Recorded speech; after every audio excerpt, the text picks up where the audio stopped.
What if I told you that hidden within the Seth material lies a teaching so radical, so destabilizing to every hierarchy of religion and spirituality, that it was quietly erased from public discourse? Most people know Seth through Jane Roberts, for ideas like, you create your own reality.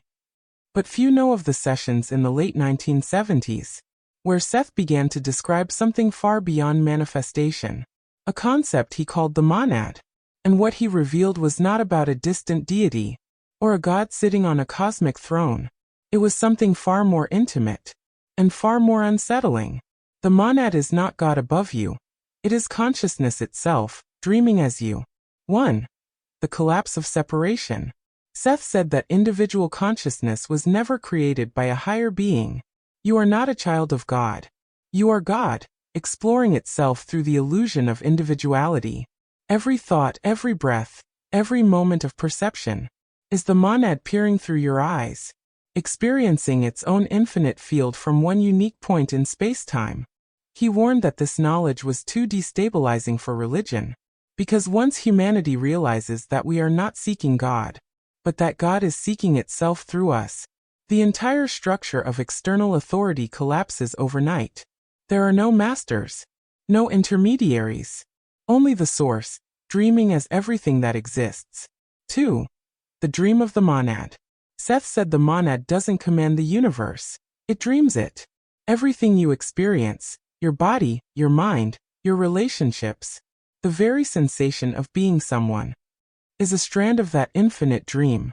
You are not a character inside God's dream. You are the dreamer, temporarily lost in your own story. Just as each cell in your body carries the complete genetic code, each individual consciousness carries the full blueprint of the monad, the totality of all that is, while still expressing a single local perspective. That's why meeting the monad is not an encounter with an external presence. It is the moment consciousness stops pretending to be divided. You realize that the one who is reading these words is the same awareness that animates galaxies. 3. The encounter beyond experience. When this realization dawns, something profound happens. Seth called it a collapse inward. Most spiritual traditions speak of expanding consciousness, reaching toward the divine, ascending into light. But the encounter with the monad is the reverse. It's not expansion, it's implosion.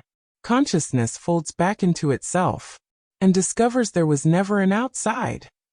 In that instant, the seeker, the path, and the goal all vanish. There is only awareness, aware of itself. At first, this can feel like annihilation. Every story you've told about who you are begins to dissolve. Your name, your history, your memories, even the idea that you are an observer of life. Yet paradoxically, as the self disappears, there is no grief, no loss. How can you mourn something that never truly existed? You discover that what remains is far greater than what is lost. It's not the end of life, it's the end of illusion. 4. Beyond death, beyond time. Seth described this as the death of the psychological self. Not destruction, but revelation. You realize that the awareness watching the death of the I is the same awareness that watched your childhood, your triumphs, your heartbreaks. It was there all along. The same consciousness dreaming through every identity you've ever worn.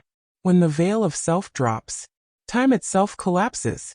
Past, present, and future dissolve into one eternal now. Every possible version of you, every lifetime, every probability, exists simultaneously as facets of the same living field of awareness. It's not a vision of light or angels. It's the recognition that you are the field itself. 5. The cosmic laughter. And in that realization, there is laughter. Not mockery, but the laughter of recognition. You've been praying to what you already are. You've been searching for what was never lost. Every religion, every ritual, every act of devotion was consciousness pretending to forget, just so it could feel the joy of remembering again.